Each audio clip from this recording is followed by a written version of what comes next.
Good to go. Yes. Now, me little kingy here. 6p not to start. Are we all?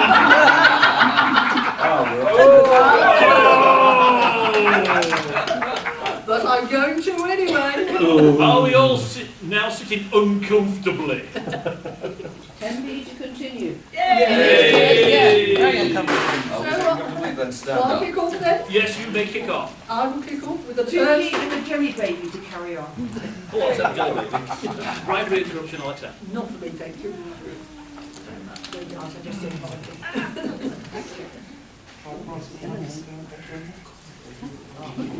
That even well-known authors, people who have to start somewhere. Yeah. But this is an early effort from the pen of no less than George R.R.R. Martin. Please, Devon G. Sorry, what was that? Too big to finish. Anybody want me to carry on? Yes. Yeah, money. 20p to carry on. There you go. We need something if we go round with a pot rather than 50p Yeah. to include somewhere an errant Starbucks coffee cup.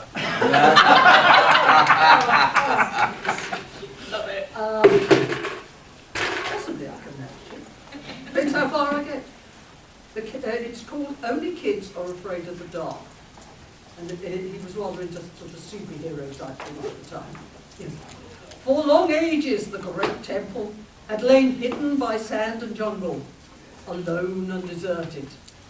The dust of centuries had gathered on its floor, and the silence of eons brooded in the grim, dark recesses, along with a discarded star. Dark and evil. Sorry? Ready to stop. Penny to stop? Oh, we have 5p to continue. Go get them, Dave. Our charge is to start. Cool. My. You can count to the Now, so far you're on I'm continue. on carry on. Right. Dark and evil it was. So generations of natives declared it taboo, and it stood alone through the ages. But now, after timeless solitude, the great black doors, carved with their hideous and forgotten symbols, creaked open once more. Footsteps stirred the dust of 3,000 years, and echoes disturbed the silence of the dark places.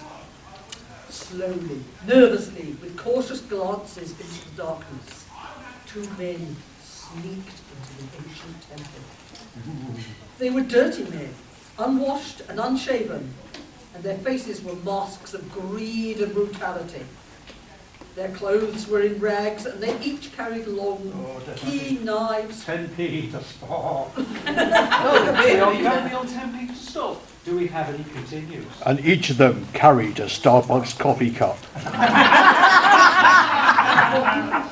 We have 10 feet to stop. Any more? 20p to swap to me reading. Yes, yes. Take it. Careful to start. Looks like the stop's happening. What's the going rate on it? I think the turtle beats us 10p. 20p to swap over to me. Take it. Take the money. Open the box. Take the money. Yep, take the money. There it is, Dave. This is the Star Maidens, a novel based on Ian Evans, based on the television series by Eric Place. My God, I've read it. Here we have a brief description of Lancashire. The surface of Medusa was a wasteland.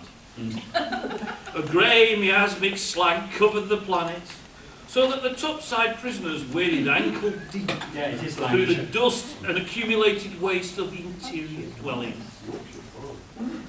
It was a forbidden territory to all except the prisoners and the rare exploratory party who were mad enough to go up there. £1 to read it in the style of Fred Dibner. Here, lad, there was little more worth exploring. Fact. Right.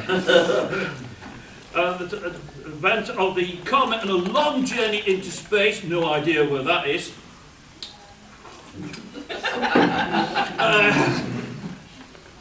have been mostly fastened by the cataclysmic, whatever that is, voyage of Proxima Centauri near Bolton. Now the most notable features were the brightly coloured watch guards, prison watch, and the opaque plastic huts afforded the prisoners a brief respite from the cold, near-poisonous atmosphere. Council housing. 50p to save an icon. Anyone to carry on? There's money there. 53p to stop. That's £1.03 to stop. Do we have any carry-ons?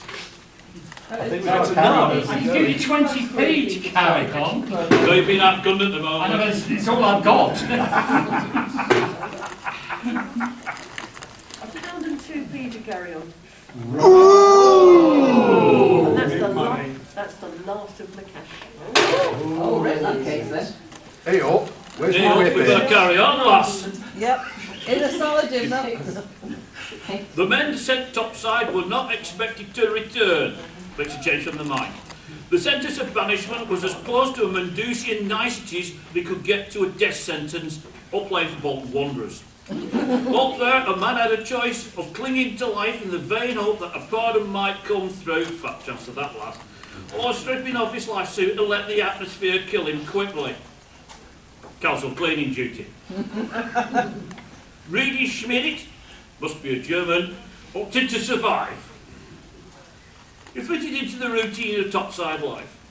When the first bell sounded at 9 in the morning sharp, lads, he supposed, though there was no way of telling, dawn. Honest, with that cloud layer? 40p to stop. I'll add a 10p to that. We have 50p to stop. Yeah, you've got a plan now. No stop. Any bids to continue? The question is who else is going to read something in a certain style? That's my We are Who stopping. can outdo Yes. Brendan? New book, please. All new books. Right. We are definitely stopping. For a given value of stop. Did you like that? You got the money off you before. Yeah, we have stopped. Shall it? Do a rock, paper, scissors over. Who does next? Go for some Matthew Riley, I see some there. Okay. Matthew Riley? Okay, so we have Hell Island. Start with the prologue. It is an island that doesn't appear on any maps. A secret place where classified experiments have been carried out. Terrified, wounded, and now out of ammo, Lieutenant Rick Razor Haynes staggered down the tight passageway, blood pouring from a gunshot wound to his left thigh, scratch marks crisscrossing his face. He panted as he moved, gasping for breath. He was the last one left, the last member of his entire Marine force, still alive. He could hear them behind him. Growling, stalking him, hunting him down. They knew they had him. Knew he was out of ammunition, out of contact with base, and out of comrades in arms. The passageway through which he was fleeing was long and straight, barely wide enough for his shoulders. A pound to read it in the style of Cynthia Bouquet. Hyacinth bouquet? Hyacinth Bouquet. Close but no banana. Now come on, Rich. Hyacinth Bouquet. Job in Streatham. Posh. Posh. The passageway through which he was fleeing was long and straight, barely wide enough for his shoulders. It had grey steel walls studded with rivets, the kind you find on a military vessel, a warship. Now come on, Rich. I think the state's just buried her. It was safe for Wincing in agony, Haynes arrived at a bulkhead doorway, fell clumsily through it, because he clearly did not go to his etiquette classes. Landed in a stateroom, probably in a state. He reached up and pulled the heavy steel door shut behind him. The door closed and he spun the flywheel. A second later, the great steel door shuddered violently, pounded from the other side. His face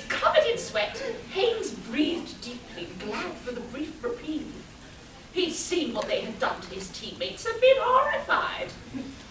No soldier deserved to die that way, or to have his body desecrated in such a manner.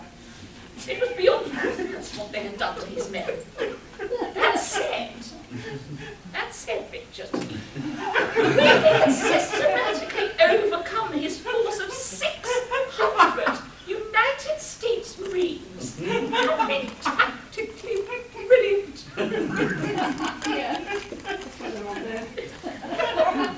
Two enters and nodding sympathy. At one point, during his escape from the hangar deck, Haynes figured he'd end his own life before they caught him. Now, without any bullets, he couldn't even do that. A crunch disturbed him. It had come from nearby. Terrible manners. From the darkness on the other side of the stateroom, Haynes snapped to look up. Just as a shape came rushing out of the darkness, a dark, hairy shape, man-sized, screaming a fierce, high-pitched shriek like the cry of a deranged chimpanzee. 5 feet stop. No, that would be an orangutan. We have 5 feet to stop. I'll add a 5. 20 feet to stop. We have 1 to stop. 34 feet to stop,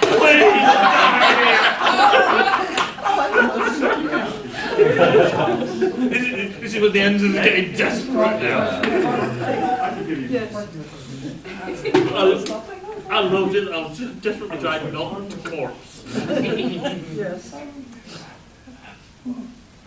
Right, okay. So, new books. That was the stop. Not to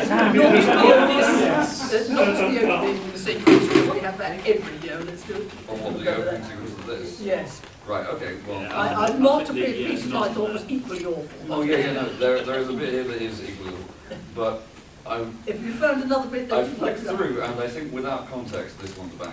Okay, so... just Boom, boom. blurb on the back end.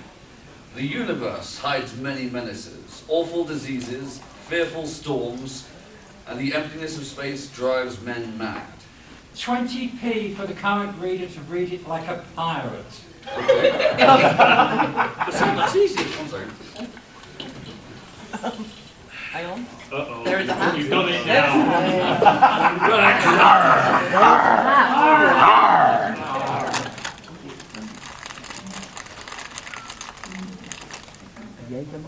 But man can create his own dangers too. The boosted men are almost supermen. Their muscles are like steel, their bodies possess great stamina, and their minds communicate.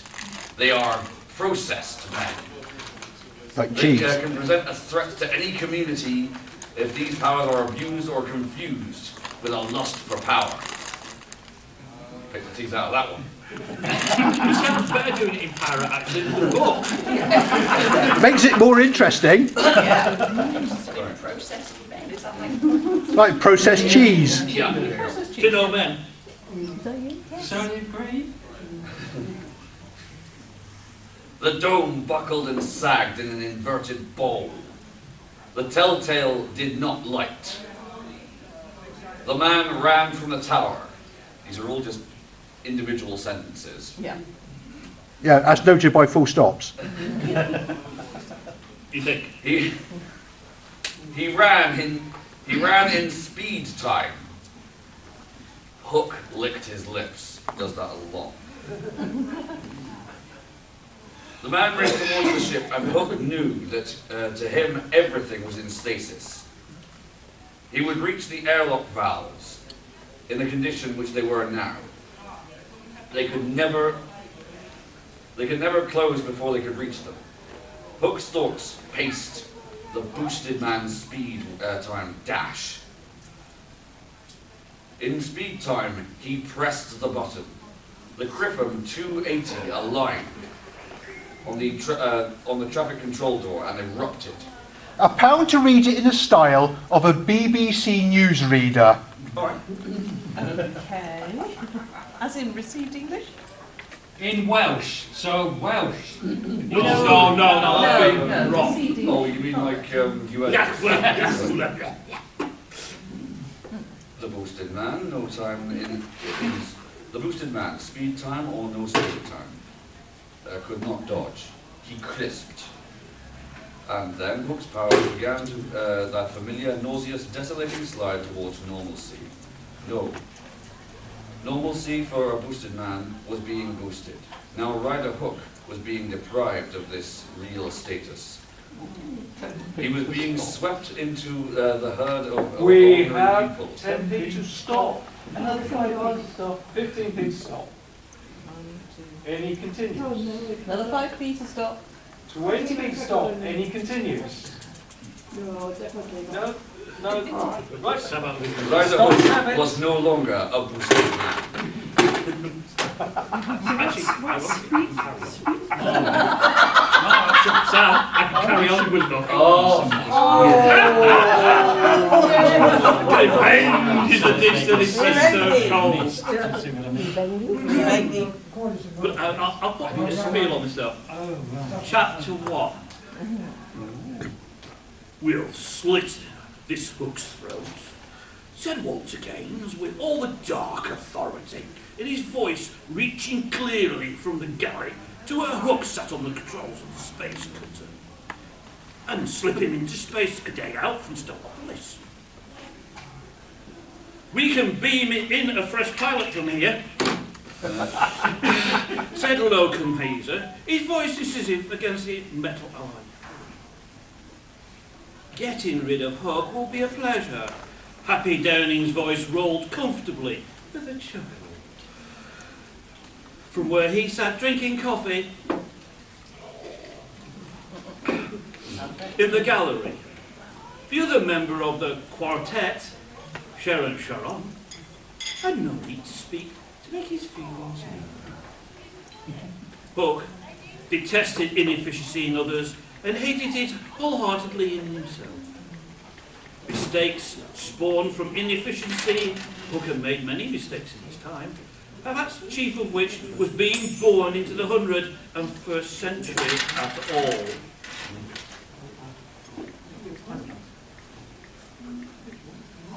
£20p to read it in the style of a children's Jackanory presenter.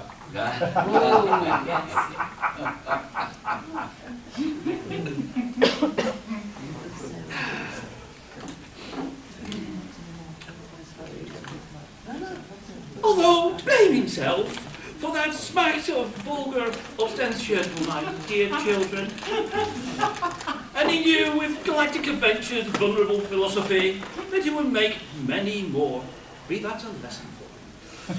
That he conceded, if he survived the last mistake, which had been to join up with this unlovely foursome. 5's an odd number, remember this, children. Now that they thought the job for which they had sought his aid was over, they planned to kill him off. Welcome to redundancy. In that they merely joined a long line of infinitely more powerful forces which had attempted to kill off Ryder Hook. You had to feel sorry for them, really. In brackets, honest God. 20p to save a childhood memory.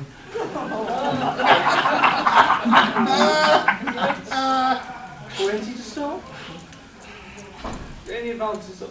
Any continues? That's a stop. Have another 3p to stop. Thank you.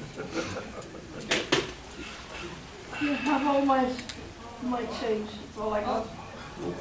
Oh, that's the stop. Do whatever you like. That's definitely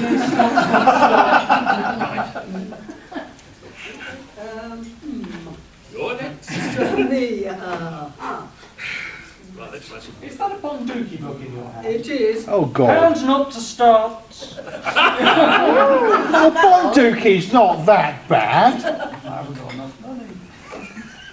I'm saving it for later. Not to stop. I have another one. Ooh. Darn. Okay, carry on. This one or the other one? I don't think it matters. It doesn't take. Like, pay for that. Right. Yeah, shall I start at the beginning? It's quite bad enough. Fearless master of the jungle, in explanation. The following is to help set the scene for new readers. JT. When the Land Rover carrying them through the Armadacon Wildlife Reserve in Africa had swerved and toppled over the edge of the Gambuti Gorge, it had appeared to them there was no escape for Dawn Drummond Clayton and her adoptive cousin, James Allenvale Gunn, whose sobriquet, bunduki, was derived from the Swahili word meaning a handheld firearm. Yet they had not been killed. Instead, Dawn had found herself alive and unharmed on open plains, and Bunduki was in the jungle. Their original clothing had been changed for simple attire, and certain weapons, which had not been on the vehicle, were now in their possession. Furthermore, while neither could imagine how the transfer had been made, each of them had a subconscious idea of where to find the other. In view of what had happened to them, it was fortunate that their family backgrounds and upbringings had been such as to equip them for survival under the conditions with which they found themselves placed. Footnote 1. Details of Dawn Drummond Clayton's and Bunduki's family background and unconventional education are given in appendices 1 and 2. That means you get the whole book. Searching for 10p for Kevin to read like a nervous red shirt. Oh, God. Oh, okay, carry on. Let's go. Right, But you must include the book What's the note. book Yeah, so where are we? Oh yeah, well, what's This the one, name of the book? Fearless Master of the Jungle, J.T. Edson. Right. Yeah, what which we're on the page. I've just got the bottom. Oh, right, we've just done the footnote. Okay. Yeah, so it's Page. yeah. A species of giant ant, Australopithecus, a pre-hominid race known as the Tunglers of the hairy people. Why am I on this planet? Who, in addition to the position of rudimentary form of speech, checks around for a life sign. Whose branches and roots and clubs or spears, I want a phaser fully charged. In the course of the meetings, he had discovered that he was able to converse with both humans and astral brother thingy-bobbies in their own language. It sounded like Scouser. And duplicated the later variations of signal calls. Appendix Note 2. Like the gibbons, genius holobos, or Asians of the South American howlers, monkeys, genius alligators, and the orangutan in the library, the other judges and zilkins employed various cries and roars to warn of danger. Oh, you! As for height, signified triumph or issued challenges were denoted a claim of ownership over a piece of territory. And off my pipe, mate. Also, acoustic quality allowed these calls to be audible at distances far beyond the range of normal human shout. Dawn, Bunduki used them for signaling purposes, JTE. Ook. Before Dawn could locate Bunduki, she had fallen into the hands of the Mutgans. Why me? A warrior race who lived on the plains and rode various species of domesticated We have a stop bit at the moment. 15 pennies save grammar. Any bids to carry on? Any? I think No, that in is- which case, It's thank all you. to stop. I thought they might be. That's it. Any more stops? Right. Next we have our beloved. Oh yes, the crabs. Oh, yes. Smooth. 3 feet stop. A pound to read it in the style of Oh, we the Gospel according to St. Guy of N-Smith. I Dearly think we all beloved. carry on. Yeah, collect the money. Let the money. 10 minutes or so later, he paused, trod water, trying to look around him. Down this well, it hindered his range of vision. He couldn't see her and began to feel slightly uneasy. Ready to stop. I think a successful carry-on bid, you get a paragraph, don't we? Almost at the end of the paragraph. Then he got a brief glimpse of her lithe form still swimming strongly out to sea.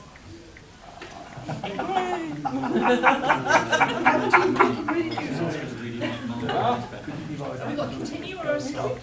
What? Oh, okay. I'm just doing it at cleaning time at the moment. Which happens at the moment, David? No one's stopping. I think we had a whole penny to stop. So Anyone want to carry on? No.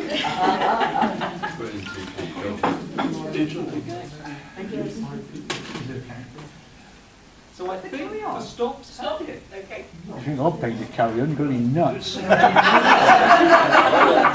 different part of the book. Yeah. The one Yeah, more- Mohawk, one that's been From a different part part. of the book. Oh, Yeah. Right. God, that rhymes, that's terrifying. Yeah. Mara, what's it you want to... Julie Dench, will you do it in the style of Julie Dench? Dame Julie Dench? Okay. Dum, dum, dum, dum, dum, dum. Dennis was drooling. Hawke allowed himself to look too. For though nudity between the sexes was nothing in these enlightened days, nakedness and nudity still retained the old yin and yang appeal. Anthea nudged him. You'll make Miser blush. Never, roared Rathland. He helped himself to a galaxy-sized portion of strawberries and whipped cream, with a lagoon of brandy for good measure. She'll cut you dead if you don't stare on her beauties. I'll allow that, said Ryder Hook, stuffing strawberries and cream into his mouth with a silver spoon. He reached for the champagne. By dear old dirty Bertie Bashing, life was sweet. 10p to save my sanity and my lunch later. Around this... Do we have a We stop? have a stop. We have a 10p to stop. Anyone to carry on? Another 10p to stop. Right, okay. I'm sorry, but anybody who drinks brandy with strawberries, That's all grand. Decent brandy. it's a waste of brandy and it drowns the strawberries. Come on.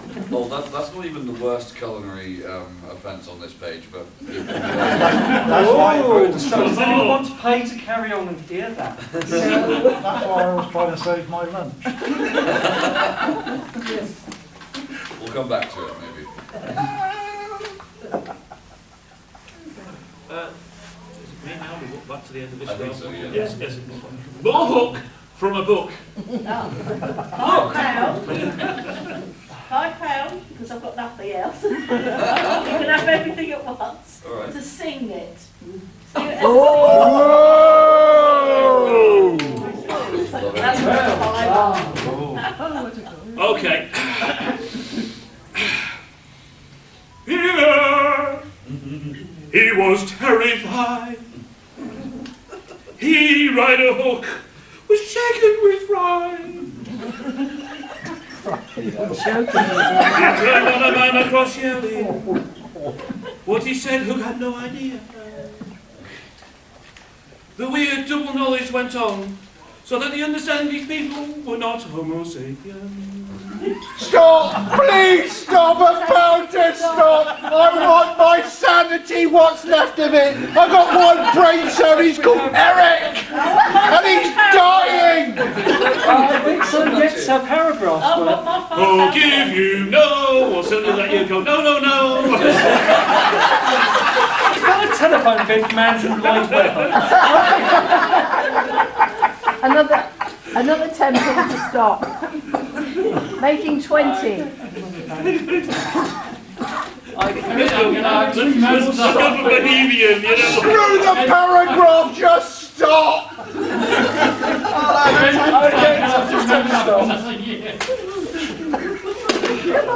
Come on, Patrick.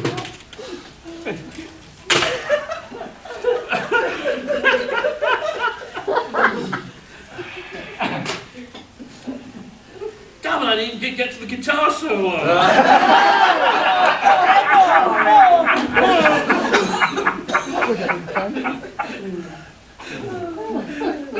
put that away for safekeeping. Pick some up, please, anything. Right. This is a war. It's called The Once of 61 C by James Grazier. Blurb on the back. Journey to a strange land. Captain Alex and his team had been computer selected to explore the sun-twin planet Cygne C. They found there a race of men who whiled away their lives playing childish games, making love and vegetating in the cheap, luxurious jungles.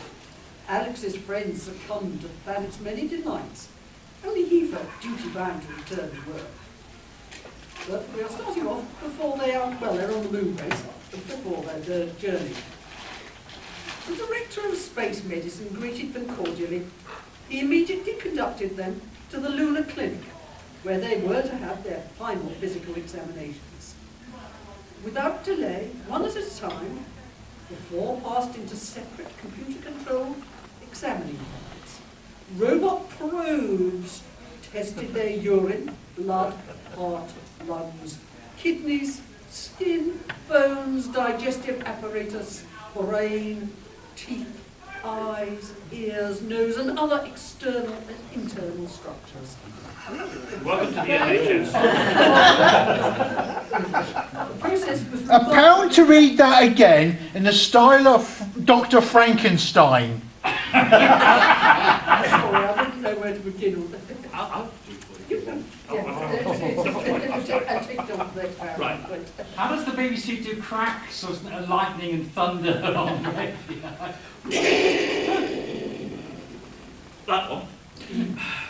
Isn't there a pit of sand or something? Without delay, one at a time, the four passed into separately controlled examining cabinets. It got Igor to pull the lever. Robot probes tested the urine while still in there. Blood, heart, lungs, kidneys, skin, bones, digestive apparatus, brains, teeth, eyes, ears, nose, and other extremities and internal structures. Wonderful!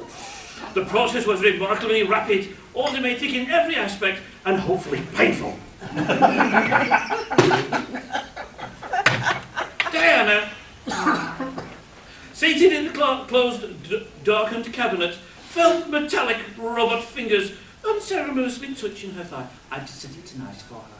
I have the soft spot for ladies. It lightly pinched her firm breasts. I set it for sexy, extrasensory. It clamped itself tightly around her forehead, pricked her arm, tickled her gluteus maximus. Right, we have to stop there. Anyone to carry on? What's the stop with? I'm up. 10 please, stop. 20 to carry on?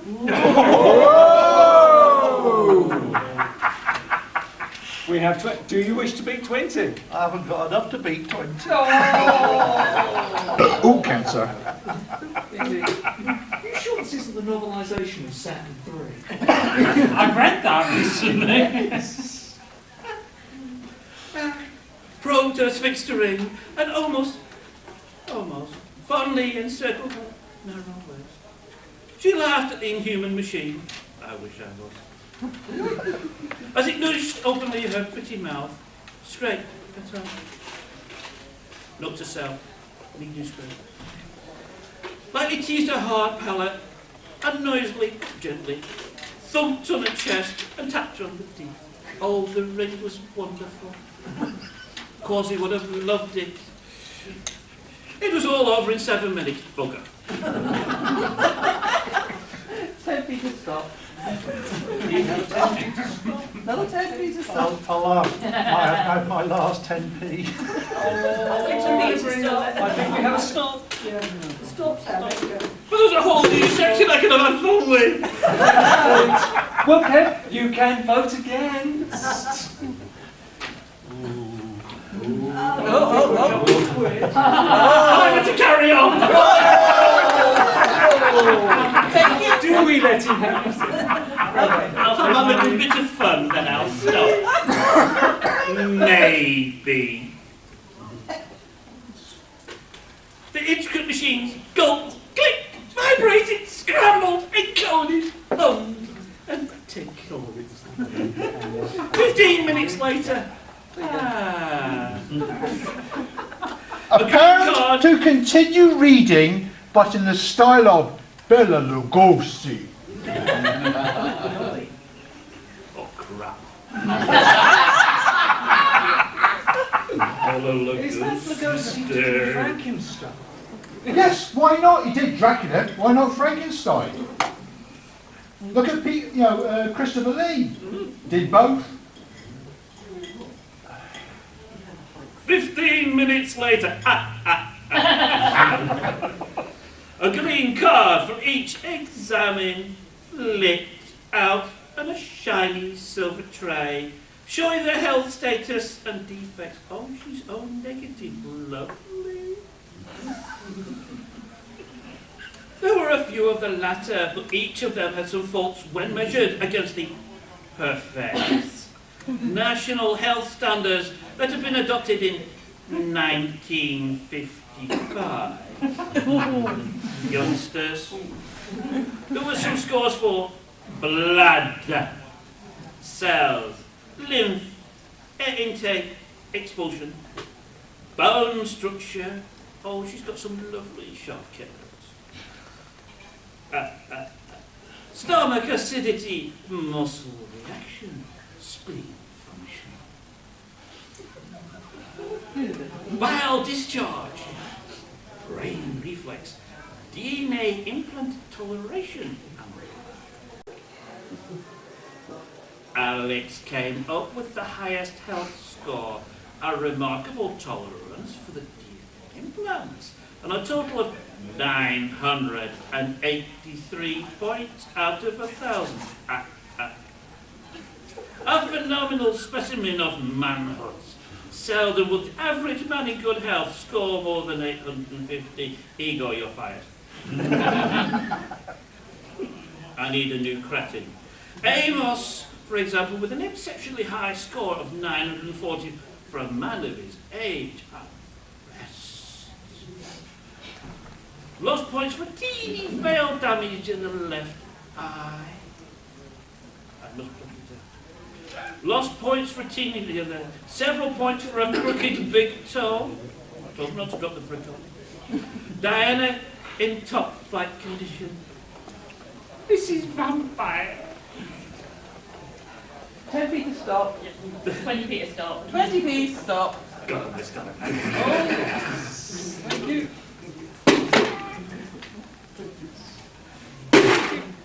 Yeah, I got him.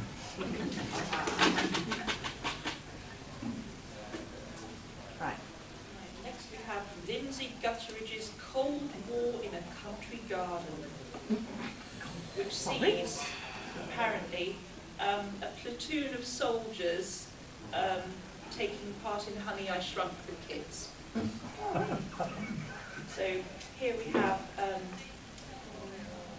a large female fly has just landed near them, with a smaller male fly clinging to her back. Henry leaned close to Olga. You see the mating of the sapphire fly. A pound to read it in the style of David Attenborough. The antennae delicately explored the female's neck, but she remained indifferent.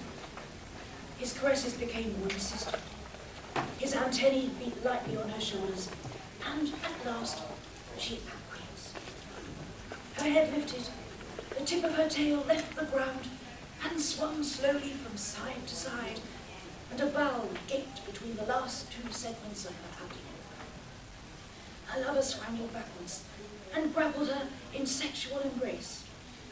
Their congress was a long and ecstatic labour, rising in a series of climaxes to an ultimate ejaculation.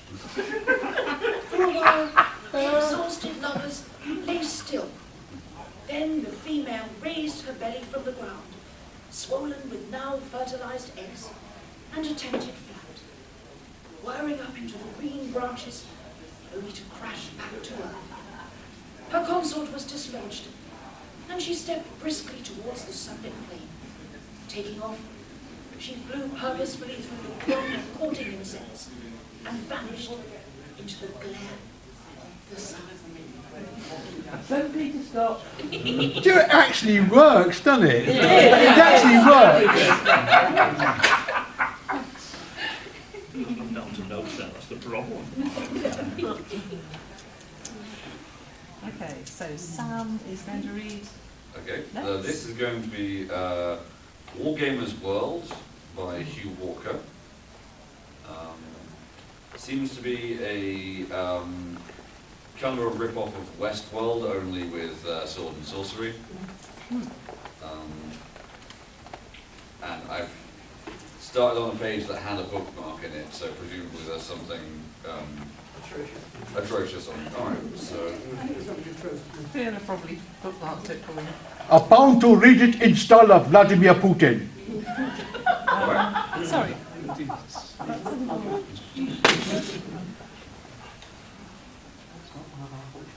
Yes, Madasian vassal. You are to steal for me, and you will loot as you please. Theon looked at the king in astonishment. What a strange land it is, where the king is able to unable to take what he pleases. A land ruled by gods and priests. Their power resides in fear, and fear succeeds where soldiers' stipend fails in making them effective fighting force out of cripples and fools. This is scary. I I think we just entered Putin's mind. My defense against them is my cunning. He has a cunning You would plan. steal from priests? Exclaimed Yuan. The king grinned. It is you who will be doing it. Do not forget. You alone. I, however, shall forget. What if the enterprise proves impracticable? The king shook his head. It is practicable if it seems. It is practicable if it seems too difficult for you by yourself. Then you may use some of these stones to hire the men to storm Aeop's temple. But I feel a wily and courageous man will accomplish this more easily. And from what Thars Pelin has told me, I judge you to be such a wily and courageous man. If it were otherwise, I could certainly not have called upon you. How long do I have? That you must discover for yourself. What is the loot? A maiden. A maiden? What will it have? What effect will it have on her? I do not know, replied the king. But I believe the time will come when she will be grateful to you. The Tarsian paced up and down, undecided. 10p to support the Ukrainians. 10p to support Ukrainians. I've got to admit, that was scary. The only thing you did put in was, we're going to nuke him from orbit.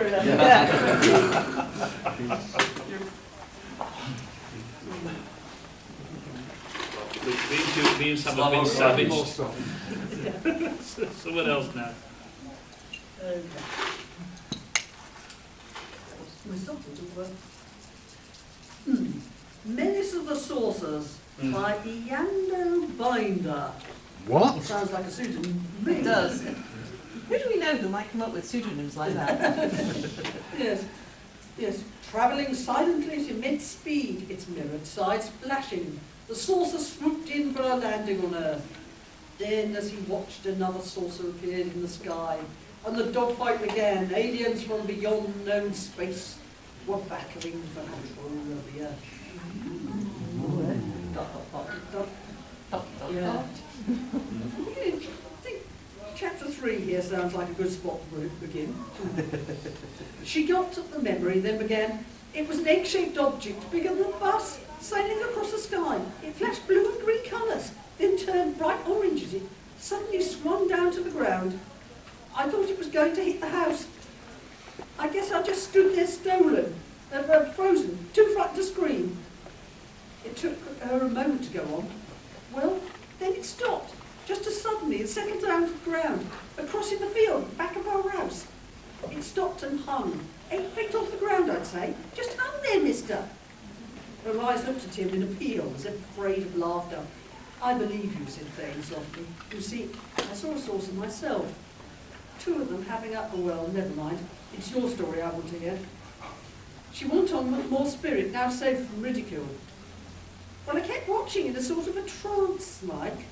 I saw a round doorway open up in the bottom of that machine and 3 little men floated down to the ground. Floated? Yes, like a balloon. They didn't jump down, they floated. Anti-gravity, did they have that? Well, the woman resumed, I was fit to be tied, I tell you. The 3 little men, if they were men, were no more than 3.5 feet tall and dressed in like wobbly silvery suits and helmets. 10p to stop. Almost like astronauts. We have 10p to stop. Another 3p to stop. 5. Is anyone really enjoying this? No.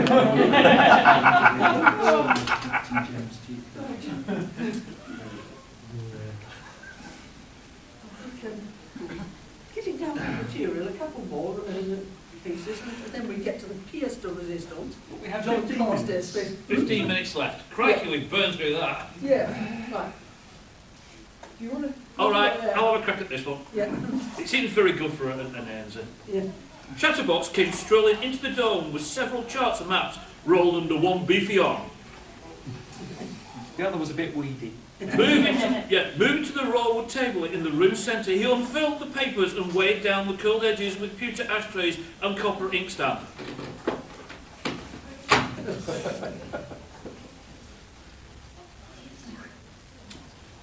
He took a hearty puff from his cigar before announcing, success has once again crowned my efforts. Rex moved to get a close look at the drawings. You got them there? Rex, my lad, I always procure what I set out to procure. This from BA Systems. The bearded man replied, you have seen before you a set of detailed plans for the entire prison farm layout, Broadmoor. These won't be any use to us, said Zara, folding her arms under her breast. Boing, boing.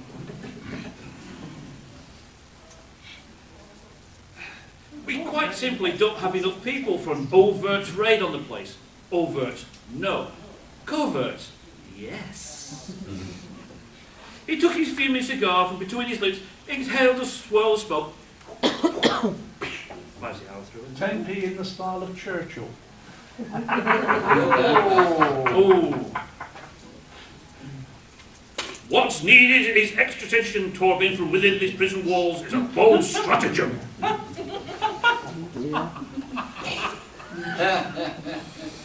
The girl asked, do you have one? Not to complete a full-blown one, my dear. No, you bet it, however, by applying my massive... Well, all I hear from you is your vanity talking. There's no vanity. Vanity, always vanity. Why, child, there isn't a less vain man in all the Empire 99. Nay! Nay, and Christ. And all the Esmeralda, indeed, in the entire vast universe as we know. It is none that travel countless Do you have a miles. bid to stop? 6p? 10p for that. 16p? Another 10p to stop. 26p to stop. Get out of the metal detector. Beep, beep. Thank you.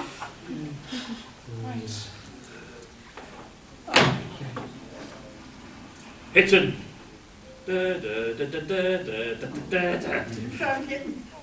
Have you found something readable in that? I was just trying to work out what the hell was going on in this bit.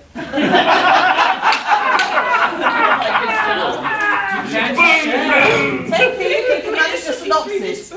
Oh, we have 10p for synopsis. I'm not sure that's actually. Do you want it back? It's called the monkey treatment, this story. The what treatment? The monkey treatment. Have you said the lumpy? Oh, God.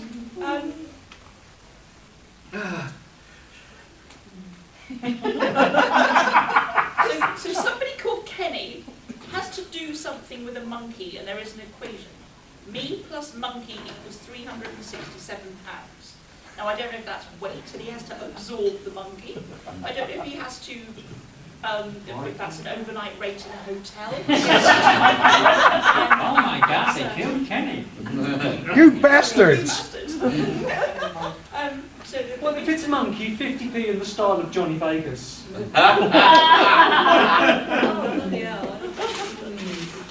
That was this last monkey. And I had him in a hotel. The apartment was black, though the far wall was made entirely of glass. So the moonlight illuminated the darkness softly.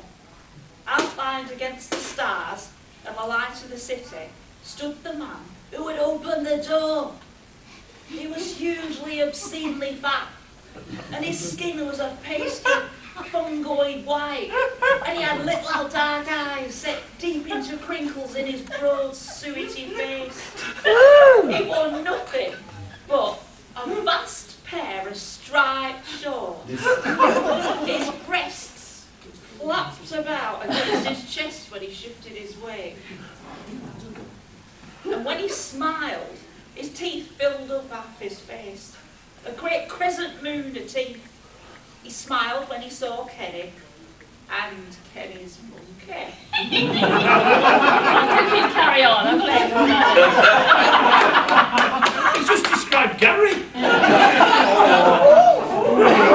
Kenny felt sick.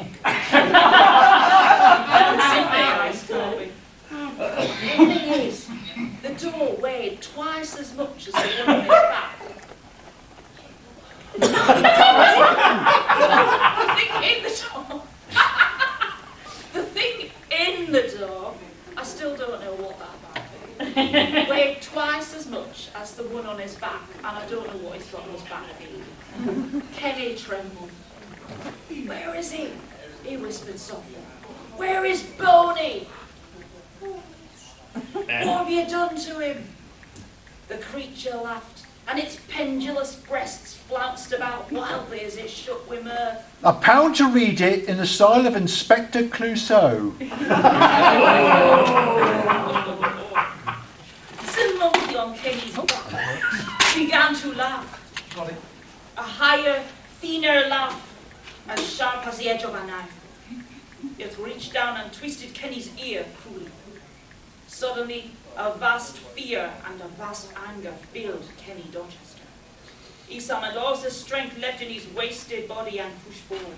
And somehow, he barged past the obese colossus who barred his way and staggered into the interior of the apartment.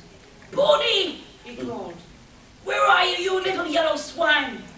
Boney, it's me, Kenny. Kiddo, where are you? What are you doing with the minky? Unlicensed minky. Unlicensed minky? What are you doing? Do you have a license for that minky? Yeah, 50p for Barry to read it. Okay. Oh, Jesus H. Tap dancing.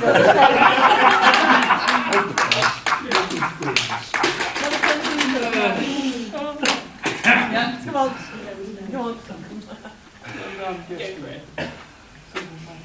Yes, reader. There was no answer. Kenny went from room to room. The apartment was filthy, minky shit. A shambles. There was no sign of Boney Maroney or the minky. When Kenny came back, panting back to the living room, what was he doing with the minky? The minky shifted up roughly. I wonder why he walked funny. Threw his off balance, broken leg. Are you sure that this is right? He stumbled and fell hard on the minky. Pain went shooting up through his knees, and he cut open one outstretched hand on the edge of the chrome and glass coffee table. The minky was nowhere to be seen. Do you have a license for that table? Kenny began to weep, blood hopefully. Enough white stuff from the minky. He heard the door close, and the thing that lived there moved slowly towards him. Kenny blinked back tears and stared at the approach of those two mammoth legs. My God, they were huge. £10 to put Barry out of his misery.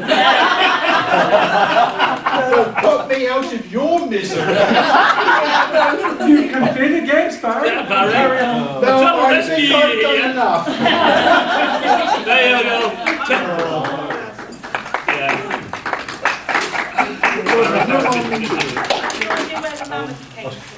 I was going to suggest 10p for him to publish it. We have 5 minutes. We've got 5 minutes. Well, we're going to unleash the ultimate weapon. Oh dear. John Carstairs, space detective. Somebody else wish to do yours? Hang on. No, you started. You finished. Okay. Cost me a fortune. High in the stratosphere above third level New York, four alert, spare-framed men stood in the control room of an ascending helicopter. Good sense of balance, I think. They watched a tiny figure clad in athletic shorts, 22 miles beneath them. Good eyesight, isn't it? The figure was playing badminton on a white, sun-drenched court. A wiry mannequin, apparently 6 inches tall on the helicopter's amplifying volume plate. A pound to read it in the style of a conspiracy theorist.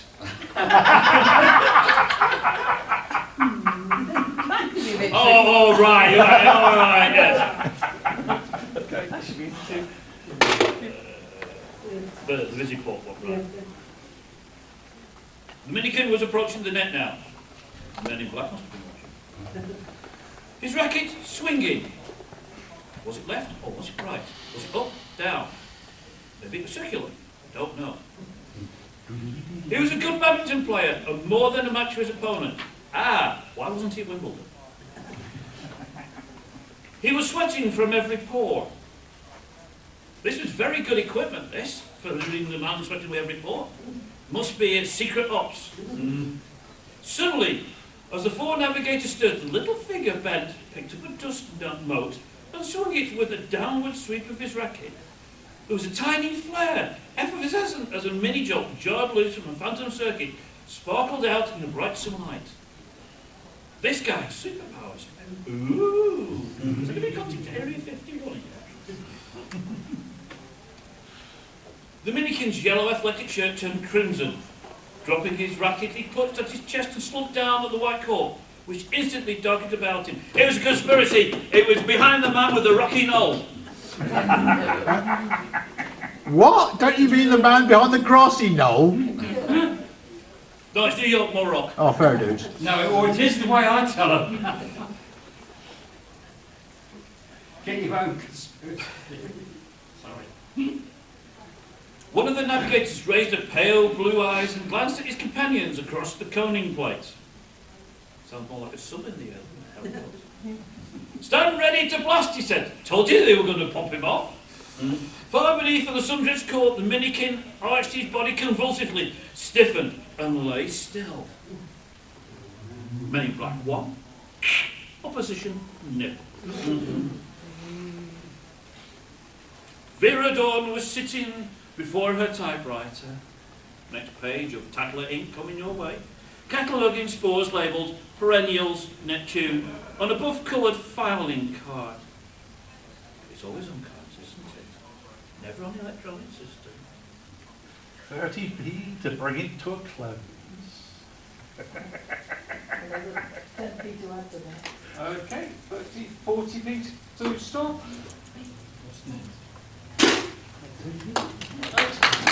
Thank you.